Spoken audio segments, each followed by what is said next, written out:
What's going on, all, and welcome back to a special trade deadline two-man edition of the Below the Rim podcast with my, can say co-host this evening, Ian Katz. Mr. Katz, how we doing? What a promotion. Yeah, feeling good, feeling energized. I'm feeling ready for the second half of the season.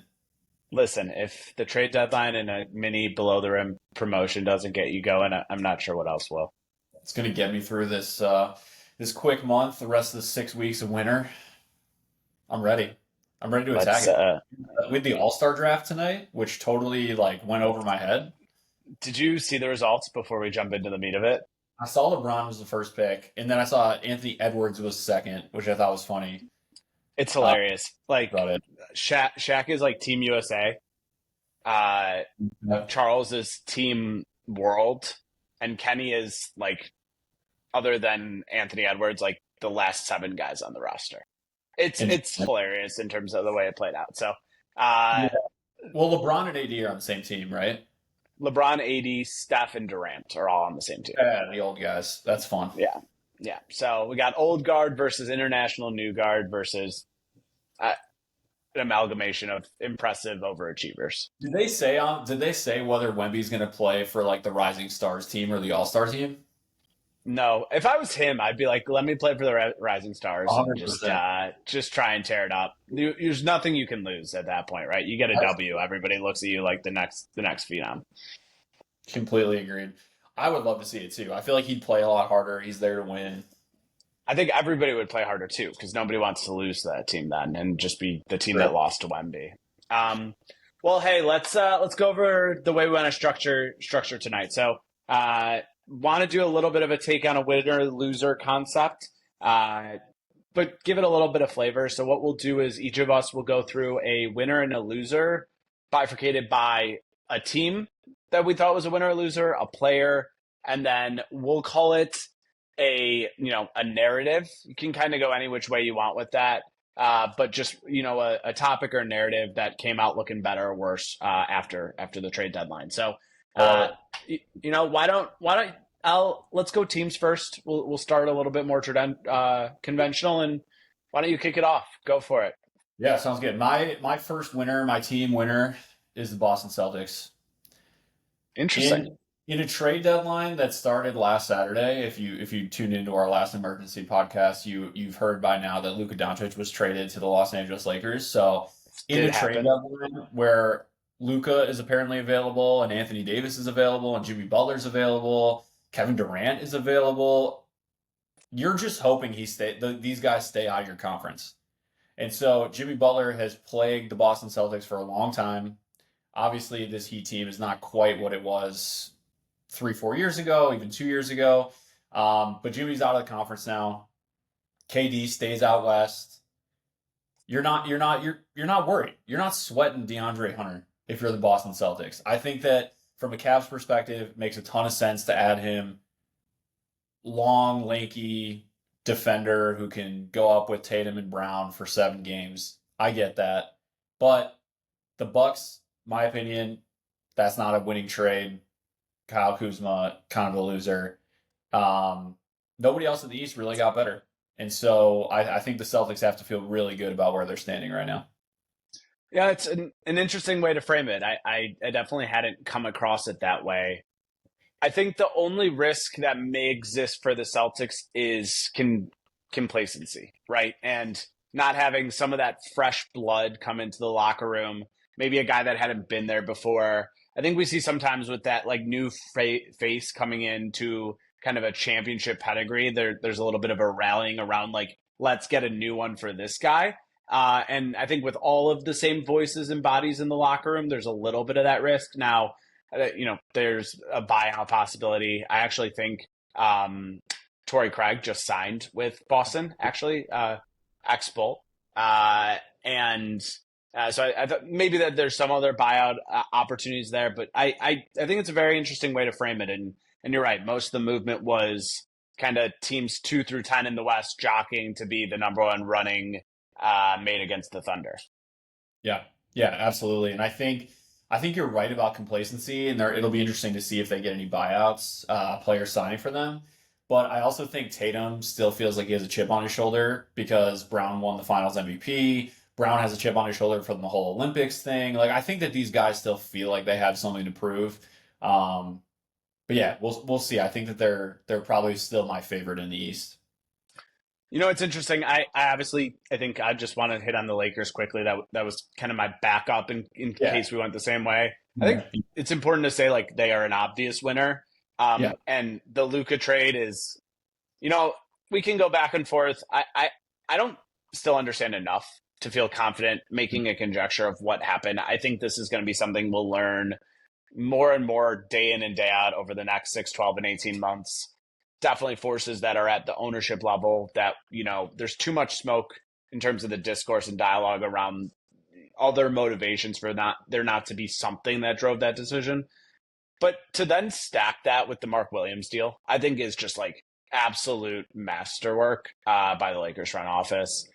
Mark Williams definitely is somebody who I think it's fair to say is underachieved in his time in the league so far. Uh, he's also been in Charlotte. And I have a really hard time judging anybody in that system over the past kind of 3 to 5 years. They don't play winning basketball. So it's really hard to evaluate how those players will play and when they're put in a winning position. I think PJ Washington is the perfect example, right? And I think that could be that exact comp for the Lakers of Mark Williams flipping over, being that vertical lob threat for Luka, interior defense that actually is. I think he has more upside than Jalen Duren. And Jalen Duren has already blossomed into like a super talented, effective rim runner for Cade. I see that partnership even being kind of on a couple tiers higher. So I think the combination of those moves just really make a cohesive group that I think could win this year. I completely agree. And it's funny you mentioned Charlotte too. I feel like Charlotte, for me, was a backup winner also. Um, they got out of the Mark Williams business because they already have two other like budding stars who are hurt all the time.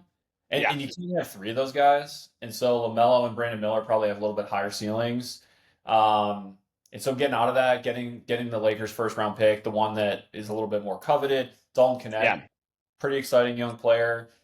I almost put him as a loser because I feel like so bad for this guy. He like woke up being like I get to play with Luca and LeBron and like compete for a title, and now he's going to be in like In LA, and now he has to go live in Charlotte. Yeah. crazy. Yeah.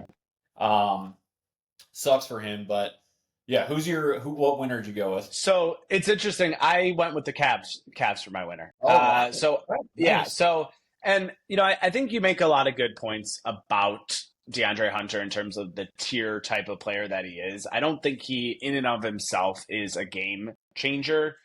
Uh, but I think in the right role in the right position, he is meaningfully better than any other wing that they had on their roster. And he fits next to their core four way better than anybody else, especially a Karis LeVert, who is more ball dominant. And I think it's more to the spirit of we've seen time and again, windows are way smaller than teams think in the NBA. And you think you might have a couple year window to go ahead and win a championship. I think the Sacramento Kings are a perfect example of this. Like one day you're the 3 seed, and the next day you're in a smaller market trading your starting point guard, right?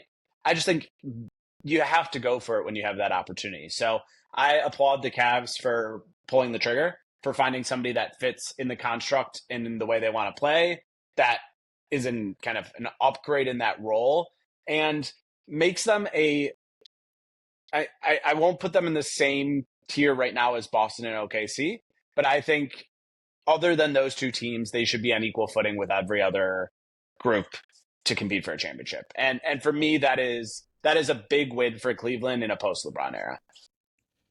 Do you think he's going to start for them at the three? I do. Yeah, I mean that's actually like pretty interesting because his per 36 numbers are like incredible.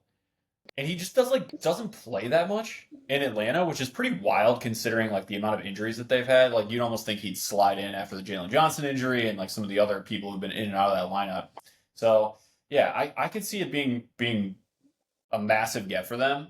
I just don't think it moves the needle enough where I'd move them ahead of Boston in a 7-game series. But yeah, I mean, I definitely think it solidifies them as a top 2 team in the conference for sure. Yeah, I don't disagree with you. I think his usage this year has been more of a function of they just have zero secondary playmaking in Atlanta behind Trey, so they need to stagger some of those minutes in order for them to have consistency throughout. And I don't understand why the light bulb has gone on this year, but like just from watching the eye test, and I watch way too much Hawks, as we all know, he's a different player this year, just in terms of like his willingness to hunt his own shot, his kind of fluidity on offense, and his mobility on defense. So to your point, I think, I sort of thought of it as like if he can be, at a Harrison Barnes-esque type role on that 15-16 Warriors where you knock down big shots, you take on the responsibility of guarding the best player, right? And just like make that your identity. And then in moments that you need an offensive kind of inflow, right? Be able to be a spot up 3-point shooter in a quarter and hit that down at a 40 something rate, which he's been at for the year. It just makes the totality of the picture a lot cleaner, right? And allows others to continue to do what they want to do. Yeah, no, I completely agree. And he should get some pretty clean looks in Cleveland. Totally. Better shooting, floor spacers, like that should be a pretty good environment for him. Yeah, and I think it creates a really exciting kind of top four in the East. I still think, to your point, Boston is a cut above the rest, although they're getting worked tonight by a underhand Mavs team, which is very interesting.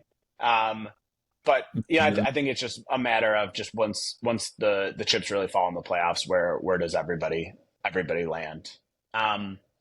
Cool. We've been too positive. Let's move to the negative side. Who's your loser?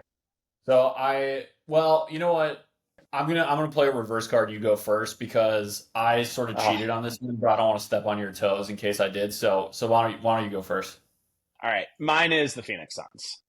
Okay. They were, yeah. I like Nick Richards as a player. Like, I thought that was a nice move. I actually love that they got off of the Nurkic contract. Like, he's obviously a nothing. I really struggle that they took stock of that roster and said, we need another half of a year to evaluate if this is going to work. And if you look, they are in 10th in the West right now. Teams in 2nd through 9 all either got meaningfully better or have positioned themselves to continue to progress throughout this year. And that's not even including the Spurs and the Warriors, who are below them in the standings. Who are good stuff, I think. Yeah, exactly. Who at a minimum are going to be better than they are today. Definitely. Right? So, and in the Nurkic contract, yeah, they got Micic, who I'm not a fan of at all, and Cody Martin, who I think gets more kudos because of how Caleb plays than how he plays. And people just kind of group them together, and I don't actually think Caleb is all that impressive on the court. I just feel like Durant, there was enough momentum that you had an opportunity to get off that contract, to reset, to build some goodwill with your fan base, and to redefine a path. And it was like there was all of this collective movement in the NBA to make moves, right? Because I think there is this notion of parity for everybody that's not the number one seed in each conference, that we can make a run if we have the right piece. And I don't think that type of momentum is always going to be present, especially with all the restrictions as it relates to the CBA. So I felt like the Phoenix Suns were a team that should have been able to have an honest assessment, realized that they were not able to compete in this Western Conference, and reset the mistake that was the Durant trade in the first place, as well as the Beal signing, and recoup a number of those assets.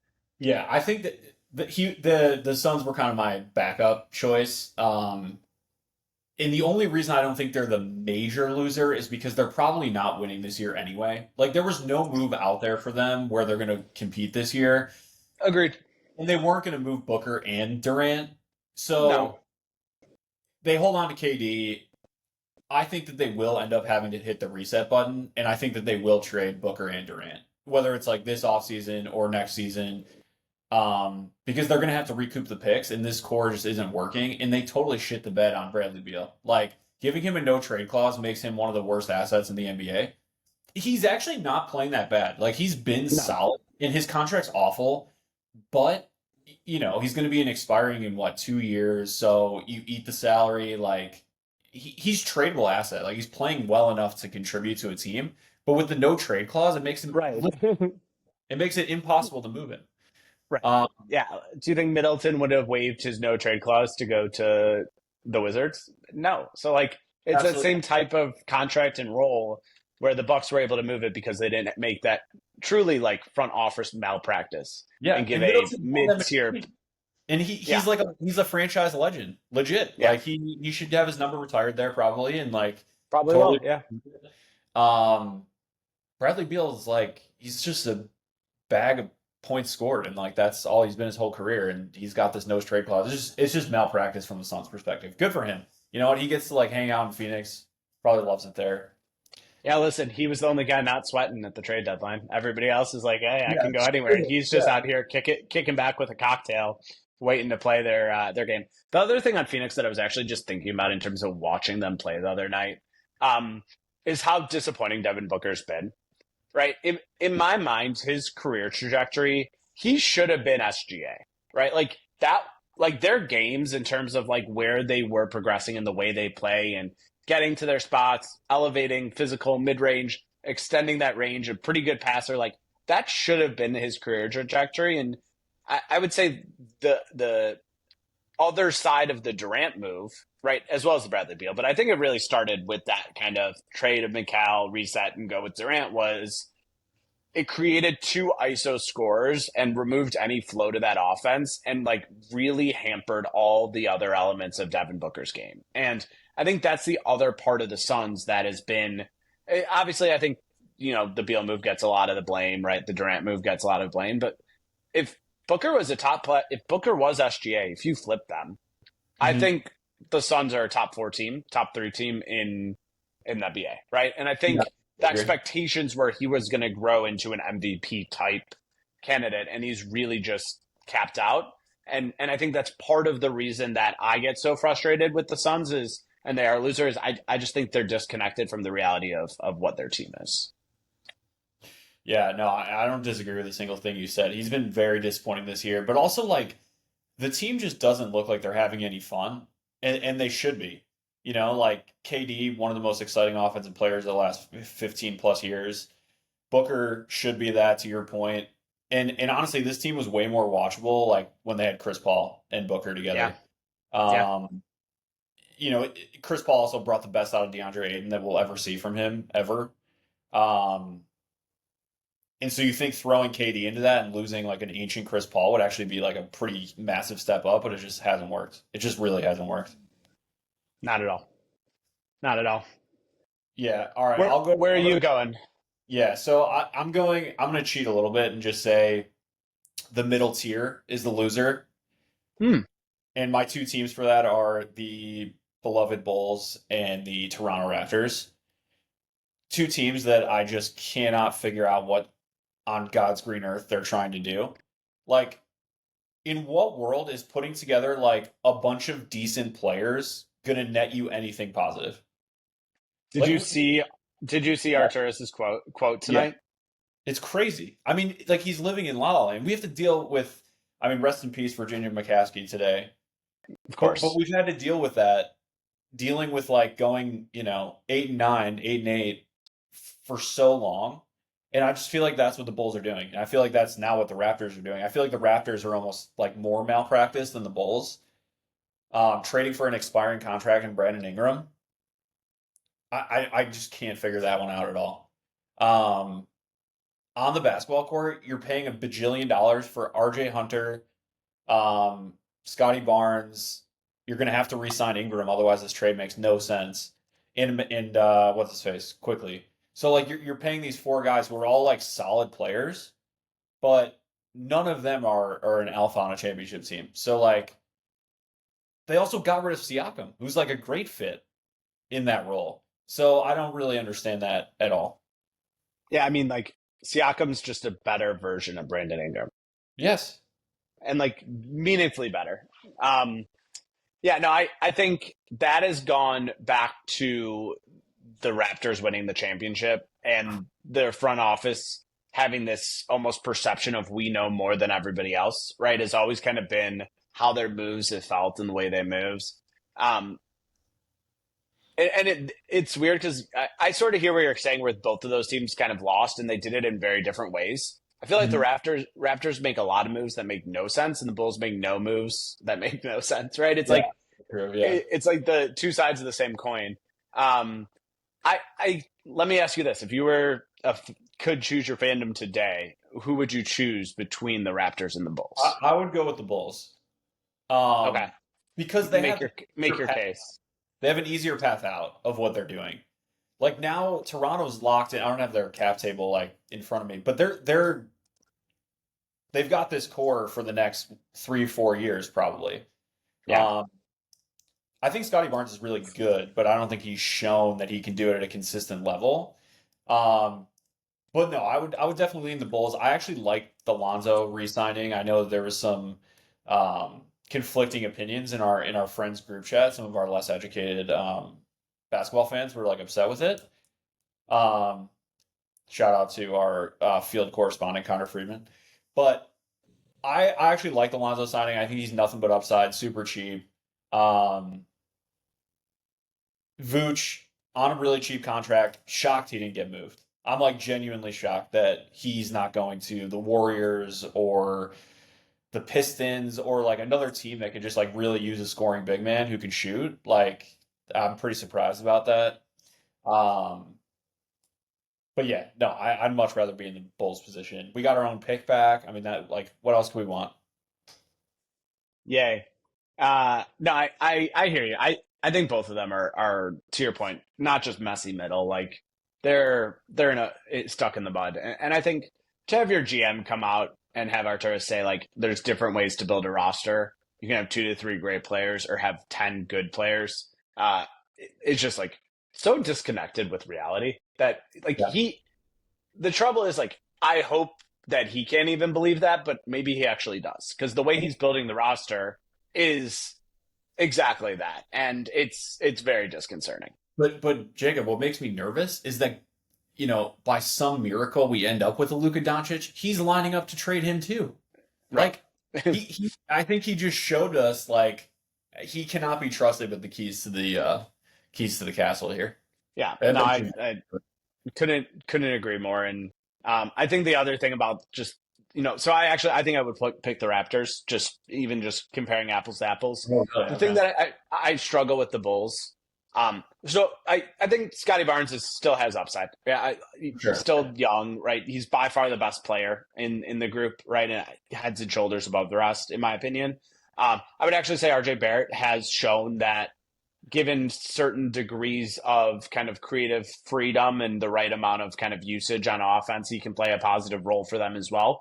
And the Raptors actually have, I think they've won 4 of the last 6 and are actually playing pretty good defense. So they just happen to be kind of in a place right now that I think talent wise is just far superior to the Bulls. I hear you on the cap situation.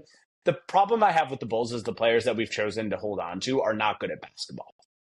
Right. And that's like that's the under like that's the part that I really struggle with is your talent evaluation is supposed to identify assets that you want to keep under team control and hope to surround them with better assets so you get better. And the Bulls have held on to Patrick Williams and Kobe White as the two like here are the young pieces that we're super excited about. And they're Yeah. bad. And they're like Kobe White can like somewhat score, but he's like Jordan Clarkson light in terms of the bad things that he does on the court. And Patrick Williams shouldn't be in the NBA. So I think that's the issue that I have with it. The worst thing that Kobe White did for us is go on like an amazing run last year. Yeah, And agreed. like convince people that he's anything more than exactly what you just said. Patrick Williams, I completely agree, is just the absolute bust, and we need to cut our losses there. I'd rather see like Kevin Herter get those minutes now. How about Matas Buzelis, who actually Well, looks like he might be an NBA player? right, like he needs to get all the minutes. Him and Io, I'm excited about, and Lonzo, I'm excited about, and that's pretty much Sure. it. Yeah, draw the line there. Yeah, yeah. All right. Should we move Well, on? we could probably commiserate, about the Bulls all day. But who player wise is your biggest winner? My biggest winner, for my biggest player winner is Victor Wembanyama. All right, I have De'Aaron Fox as my biggest winner, so I'll All let right, you take the let's go ahead. Spurs round. So my Yeah. my perspective on it is you're a 22-year-old all-star the cornerstone of a franchise, and the franchise just proved to you that they're not gonna fuck it up. Yeah. I mean, that is like unbelievable to have a whole city and franchise commit to you and try to build the perfect team around you specifically in your style of playing in basketball is just like it literally gives me goosebumps. I can't imagine what that's like or to live in a city or be a fan of a team that really does that. I watched the whole Spurs game yesterday. I'm sure you're going to talk about it. Holy shit. I mean, what a fit. I mean, it's literally perfect. Literally perfect. And just to take the De'Aaron Fox side of it, right? You go to the Spurs and or you go to the Kings and you're like, listen, we've been partners for 8 years, right? Like I've done right by you. Will you do right by me? They say yes. Get him to the location he wants to go to. Find a way to not strip that team of the assets that he wants to play with, but in fact recoup assets from, albeit the Bulls, right, in order to make this work. And now De'Aaron Fox gets to land in a role where, at the absolute highest expectations, he will be expected to be the second best player on his team. And he will attach himself to, barring some dramatic, unforeseen circumstance, a perennial contender for MVP, for first team NBA for the next 10 years, and gets to be on a team that seems to be surrounded by like a bunch of fun, young, cool dudes, right? And like, I think there's like something really to be said of like, he's back home in Texas. Like, Castle seems like he's awesome to be around and play with. Sohan seems fun and awesome to be around and to play with. Like, it fits. And he was able to, not in a diva way, but in like a, let's have a productive conversation about this and figure out a way that this works, navigate a path for him. And I think just watch as from the basketball experience, like to have that gear that when Wemby is on or off the court, that they can then speed up and like play in transition, unlocks capabilities for the rest of that roster that we haven't seen yet this year. And the rosters on the court yesterday that were without Chris Paul and without Wemby, but were Fox, Vassell, and Castle are awesome. Those are like so cool to watch. And then you get to mold all that together. When Fox like gets his downhill speed, it's like unguardable. But he kind of has a tendency to just like launch the ball at the rim. But like if the guy comes off Wemby even like 2 feet to help on defense, it's the easiest putback ever. Like Yeah. there were a couple plays like that where Wemby doesn't even he's so big that he barely has to take one step towards the lane and just like put back down over and over again. It's just perfect. It's a perfect pairing. And I think this is one of the first I don't know, maybe you can remind me if there's been another one, but like of like the next generation of like all-star team ups like this. Like a lot of the like I want to go to this team to team up with this guy. It's always been this older generation, which I'm sure we'll get to before we get off here, but it's a really exciting one. It was done amicably. I like what the Kings got back, to be honest. I mean, I think they could have gotten more, but I kind of like the pieces they put together. They're still going to try to compete. I think it's just everybody wins except for the Bulls there. Except for the Bulls. Yeah, I actually, listen, I think it is a minor miracle they didn't have to move one of Vassell, Castle, or Sohan to get it done. But the fact that they did is just a kudos to that front office and kind of also De'Aaron Fox being able to kind of use the right degree of leverage. I do want to give a quick, unrelated runner-up in this category for me. I do think Andrew Wiggins is a weird winner in all this as well. I think it's like a perfect third act for him in his career. He already has the championship under his belt. He showed he has upside. He played great. But being next to Steph and Draymond is just a pressure cooker. And he's day in and day out asked to play a certain type of role.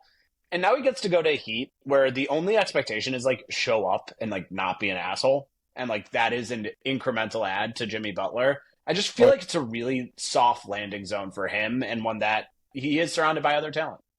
Yeah, and from all what everybody's been saying, he just seems like a good guy. Like he's just like happy to be there, likes basketball, plays hard defense. Like I think he's gonna fit in there really well. And the Heat could actually probably be better than they have already this season, considering Jimmy's been a total zero. So I think that's a good backup winner under the radar. Yeah. To Um, move it a little negative, who do you got as your loser? so my loser is a little bit of a stretch, but I just wanted to be able to talk about this team. So my loser I went with is Jaren Jackson Jr. Interesting. Um, because I think that the Grizzlies really shit the bed here. It's interesting on a couple different levels. One, the Grizzlies, and we've talked about this, are one of those teams where on any given night, anyone on their team just like goes off and they win the game. Yeah. Jaren Jackson Jr. is like incredible. Like he's like playing like a Incredible. top 15 player Yeah. in the league, probably. Yeah. Like he's just unbelievably good. John Moran So is good. consistent. Desmond Bane is solid. He's very solid, but he's like the third best player on a winning team, probably. Yeah. Sure. So to hear these rumors about like KD possibly ending up there, I got pretty excited, and I think Jaren Jackson Jr., Yeah. who has like a similar physical structure as KD, but plays completely different, which is like Totally really different. exciting. Like that would be a really cool pairing, I think, from a basketball perspective. And then they Mhm. also lost Jake LaRavia for like nothing. Nothing. Yeah. They really hit the bet on that, and then also they just like took the L on the Marcus Smart thing. So like they based It's a Marcus perfect Smart cost them another first round pick to get rid of. Like that's just a total failure. so it's a perfect transition because my loser is Marcus Smart. Yeah, all right, Talk good. about Yep. a guy that just to like remind people in 2022 he played 2021 and 2022 he played like a top 3 role on the Boston Celtics. He won He was defensive. average. He won Defensive Player of the Year the year they went to the championship, and the Grizzlies used 2 first round picks to acquire him. Fast forward 2 years later, they have now given up a first round pick in order to just dump his salary. Last year he only played 20 games. This year he's played 19 games, started in 6, played 21 minutes, has only averaged 8 points, 2 rebounds, 3.7 assists. He's always been a little bit larger, but he looks large and slow and not committed to whatever they had going on. And now he's going to find himself in Washington. Which And is like he's absolutely like unplayable the way he's been on. unplayable. He's awful. Unplayable. Oh. And I don't expect, maybe he's a bio candidate, right? Like I don't know why Washington would want somebody like that on their roster at this point. I know there's always a need to have kind of an adult in the room. Yeah. And they do have like some young fun pieces, but like I don't know if he would be the adult that I would want in the room, considering the clear chemistry impact to Boston that was removing him from that and unlocking the ability for Tatum to be the true leader of that organization. So I just think it just is a real fall from kind of a point of prestige and somebody that was talked about as a top 75 player in the NBA that just 2 years later cannot see the court. Yeah, no, I completely agree. We're totally on the same page there. The Grizzlies like draft really well, and they're not a free agent destination. And so to have an opportunity at a guy who they thought was going to bring that like defensive player of the year mentality and game just brought Yeah. neither. And it was a total failure. And I Total feel bad failure. for Junior because I think he's a winning player and deserves to have some guys around him who also feel that way. And like I'm not sure it's Ja. We'll see. Yeah, I haven't. Somebody that knows better than me. I would love to have like a 10-minute conversation for them to explain what Ja is doing over the past 15 to 20 games. Like Not a clue. he doesn't seem engaged on the basketball court, and I think the numbers prove it in terms of just like his pure usage, pure minutes played. I don't know if this is Jenkins trying to save him for a run in the playoff, which, if so, admirable considering they're kind of, I think they're third right still in the West. But it just, at a certain point, right, I think you would want to start to build the muscle of the 5 guys that you're going to want in the playoffs. Obviously, a little bit more challenging with Desmond Bane out for an extended period of time. But it's an interesting dynamic there. And I think you said it best. Jaren Jackson Jr. has been incredible. And he's playing with so much confidence as well. 3-point shooting's been awesome. His ability to dominate down low is awesome. and he's figured out how to play next to Edie, which has been kind of cool to see as well. Yeah, it is. John Morant has not played four games in a row since December 7th. Weird. And before that, it was the first week of the season. I mean, he doesn't play. It's very strange. I don't know what his deal is. Can't really explain it. That's for sure. Narrative. All right, I'll go first with the narrative from a winner perspective because I think you and I might end up being on the same place here. I just love that we get a LeBron Curry last gasp at a championship. Nothing makes me happier. I think the Olympics really highlighted how meaningful just those two guys alone are to a whole generation of basketball. And I was actually like doing a little bit of my like internal reevaluation of basketball moments, and I think like of my top 10, probably 7 of them are Steph, right? As it relates to it. Like that's just who I am as basketball fandom. And the Olympics is probably top 3 Steph moments of all time. And I think you probably can argue it's one. And I wouldn't be upset if somebody argued that it was one. I think the Boston finals moment, is pretty incredible in the Garden. And there's others, but the way that we got to still watch what happens in the basketball world when those two guys are at their best. I just want that in the NBA. And there's something different. There's a different feeling. There's a different type of engagement. There's a different level of energy in the building. There's a different semblance of stakes. The championship means more, right? And I can't put my finger on why. It's probably something to do with like they won for 7 years straight or something like that. Like that's probably a portion of it. Or 6 out of 7 years, excuse me. But I think both of these trades, obviously, we talked about the Lakers. I think they're legit contenders. I think the Warriors are probably more fringe contenders if we're fair. But I think both teams, if the dominoes fall the right way, I would not be shocked if you told me that they were representing the Western Conference in the NBA championship, and that just juices me, and I love that for a narrative perspective. Couldn't agree more. I literally just have old guys as my narrative winner, but I'll take a little bit different of an approach. First off, I want to shout out myself for our Christmas wishes. This is true. Which came true. Both Curry and LeBron get a real chance here. But it's funny because like I've always found like KD, Curry, and LeBron to be super interesting when you look at them in parallel. Like Curry, super loyal to Golden State. Obviously, that's a winning situation. LeBron, he's left in free agency. He's never been involved in a trade. Very rarely even a trade rumor that I can remember. He's never asked out. He's really just played out his contracts, all that stuff. KD, complete opposite. Like, yeah, goes to Golden State, goes to Brooklyn, asks to go. Like, he's just been very dramatic throughout his career, and it's almost like this trade deadline was like the third act of a movie where the two guys who have behaved their whole career get rewarded with something, and the guy in the ass like finally has his comeuppance.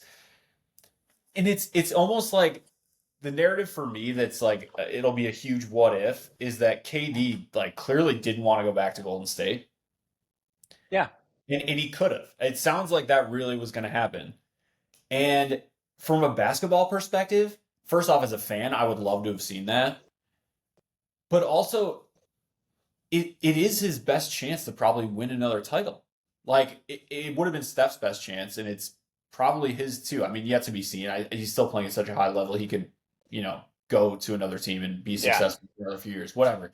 But for this year, I mean, it just would have been really interesting. He's got such an ego. Like, he can't let go of it. Like, he needs to be his own person or whatever. He doesn't want to deal with Draymond or whatever it is. It's like, it's just a little frustrating. But regardless, the old guys have really won the day. And, Fox and Wemby kind of opened the door for this next generation of stars who, like, team up and do fun shit together. And I'm really excited about that. But it's an old man league. And it'll be really curious to see how this plays out. To your point, I think the Lakers, I would have them at 2 or 3 in the West now. I want to see a couple of games of healthy Luka. I would not be surprised post buyout market if they're the favorite to win the Western Conference over the Thunder. Yeah. I mean, it's crazy because like Dallas was the 5th seed last year. in the West, and they went to the finals. And this Lakers team is better. I mean, like LeBron, Mark Williams, if he's healthy, it's just crazy. I can't believe they pulled it off. I still don't have the right word for it, but it's going to be really fun. And I mean, I would love to see. I don't know how it would work, but if Dallas and the Lakers can play each other like in the first round, or something, like I would just literally love that. It would be amazing. cinema. I had a couple of quick follow ups on that, and I I think the one thing on this narrative thing that will be interesting, and you mentioned it, is the kind of the superstars teaming up. If you had to kind of take a guess, who do you think that next young superstar is going to be the one that asks out in that like De'Aaron Fox type mold? Do you have a name of somebody that you think might be the next domino to fall? You know, it's funny because the two guys who I would have said this time last year would have been Trey Young and Cat, and like Cat's on the Knicks, and I think Trey Young is going to stick around um, Atlanta now. So I gotta think about this a little bit. Can I throw a name out and see how you Please. respond? Yeah, please. Yeah. What about Ant? So it's funny you say Ant. That team's taken such a step back, and he just seems to have absolutely no patience for it. And also, he hates Julius Randle, which Hates Julius I Randle. don't him. Julius Randle looks like a horrible player to play with. Um, so yeah, that's interesting. That's very interesting. There were some rumblings Espe- about them going after KD, which would have been interesting, but I think about how the notion of Fox and Wemby together really tilts the perspective of all these young guys and what you're going to actually have to do to compete, right? Year over year after year going forward in the West. Luca with the Lakers, right? Like the, it's still like the West is still in its totality, right?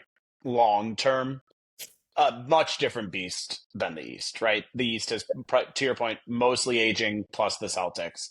I just wonder if there is, a destination that Ant might have in mind to team up in the future. the two teams that really the only two teams that come to my mind, which I would love, and I know you would, is the Pistons or like the Magic. Could you imagine him and Cade in the backcourt together? If the two of them could find their way on the same court together, I'd be Oh just my God. beyond thrilled. That'd be You wouldn't be able incredible. to score on that team. Like a No, guard would not be able to score. I don't. I have to say my Cade rant for another day because he continues to pass people in the league, and I'm just Yeah. he's like I'm like a proud father at this point. He's so good, He's unbelievable. but we'll save that. Um, all right, quickly to the narrative losers, and we don't have to spend a ton of time here, but there was this whole notion that nobody's going to be able to make trades with the second apron. It was going to kill all moves, and roster flexibility was going to be none. And I just think we quickly blew that out of the water. And actually, I think it went a little bit the other way, which was like, hey, GMs, rather than just being like, let's figure out an easy way to get this done, it was like, let's call four or five teams and get creative and actually find ways to make deals happen that are both economically and logistically right in our favor. And I actually think that was really cool to see. I think we need a new system for like understanding who has whose assets, right? Like that web is, Swaps are getting really confusing.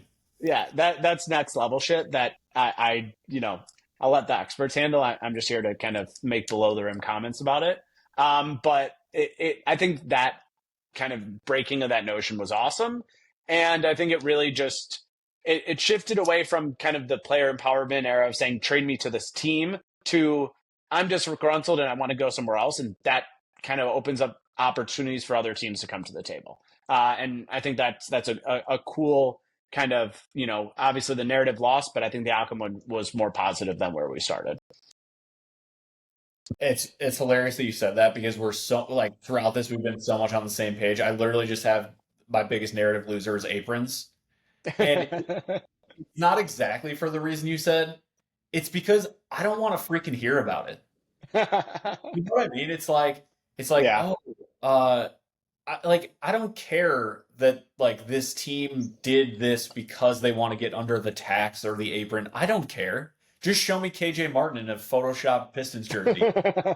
You know what I mean? Like I do. I I do. I just don't care. Like I love seeing these like oh Dennis Schroeder got like he was on like 7 teams this week. It's amazing. It was Right. actually amazing. Right. So like I don't care. Like, oh wow, like I don't know who are like some other like random guys who got like Mo Bamba. Like I'm sure he got waived.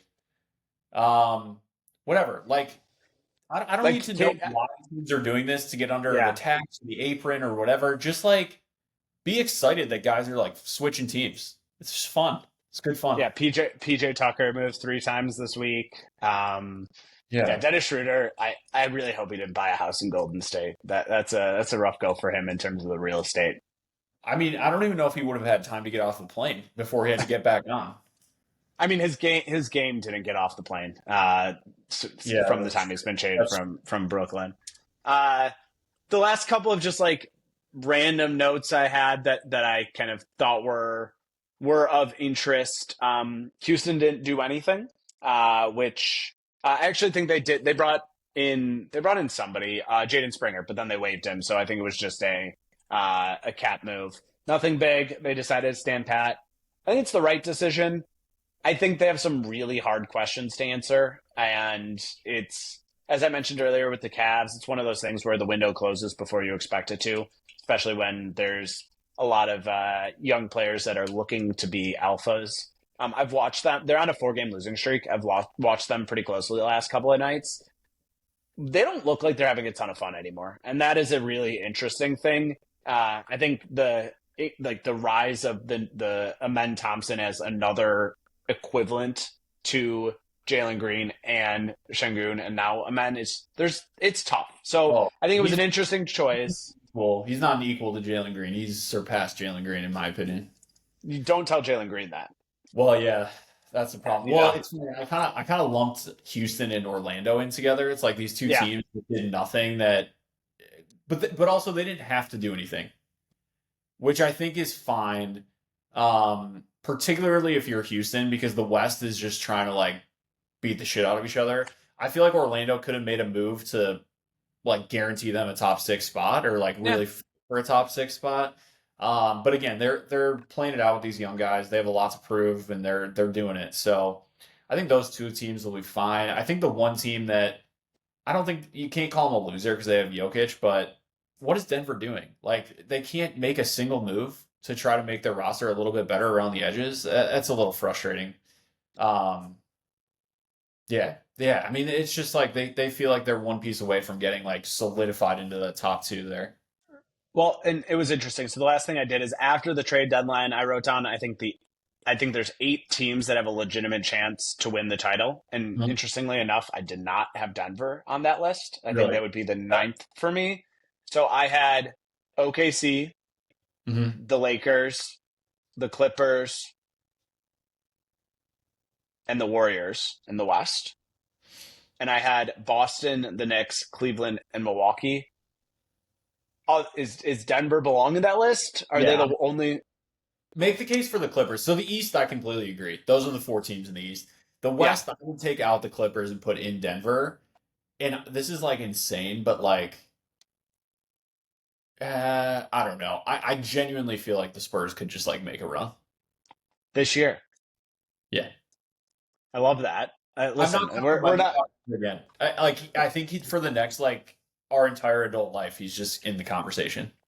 I think they need. I think it's a fair take. I think they need to take some lumps in the playoffs at least once for them to progress. Here's my case for the Clippers: is they already do one thing really good, which is play defense, and I think that has been impressive with a James Harden kind of 36 minute a team or minute a game team. I really liked that. They've actually kind of skinnied up their rotation a little bit with some of the moves and added some more defense by shipping out both Bones Highland and Kevin Porter Jr. And they brought in from the Bucks, and I'm spacing out his name. Well, we'll look it up afterwards. But they brought in somebody to help with additional defensive rotation from the Bucks, which I think was a good move. Andre Jackson, maybe. Oh, Bojan. Beauchamp, Marshawn Beauchamp. That's it. Who was buried in the Bucks rotation? I think it's Beauchamp in minutes. Nice young wing can move around well, so I think that'll be good for their depth. And I think they have one of the biggest X factors, right? Which is Kawhi has looked like Kawhi over the past 7 to 10 days. Not MVP Kawhi by any stretch, but like all-star rotation guy that's going to like differentiate you. And I think that plus a Norm Powell who can go and get you like it's the ingredients to a team that can go on a meaningfully deep playoff run. So I think they have the things that they can hang their hat on, and I like teams that know who they are. So that's sort of where that plus the Kawhi X factor. I think there's a path, right? They are the Clippers, so who knows? But that's where I'd make the argument for them. Yeah, I think it's fair. And I've been saying this for 12 years that James Harden has a playoff run in him somewhere. Um, and I still believe it. I think he's capable of it, and this team is exciting. We'll see. I just think I worry that the teams behind them are gonna jump into their spot. Like I could see even like Dallas or the Warriors or the Spurs getting up there. Yeah. I mean, look, Dallas is worse off now, but Luka hasn't played in like a month and a half, and now they're getting AD Right. back weekend, so I could see them winning some games. I mean, AD's like a winning player for sure, so we'll see. Yeah. But I'm excited. I don't disagree with the list. I think there's a lot of parity in the league. It's a very exciting time. It'll be good. Yeah, I listen. I think we're in a fun stretch. Obviously, we got Super Bowl as a little mini basketball distraction coming up here, but then All Star break, and then we get into the real season. So I think a lot of fun things ahead. I love our commentary here tonight, and excited to see how it all plays out over the next couple of months. Hell yeah. Awesome. Well, hey, thank you all for listening to this kind of duo episode of Below the Rim. Hopefully, you have your own teams making moves that make you feel like winners over the NBA trade deadline. Have a fun, healthy, safe Super Bowl all, and we will see you after this weekend's festivities.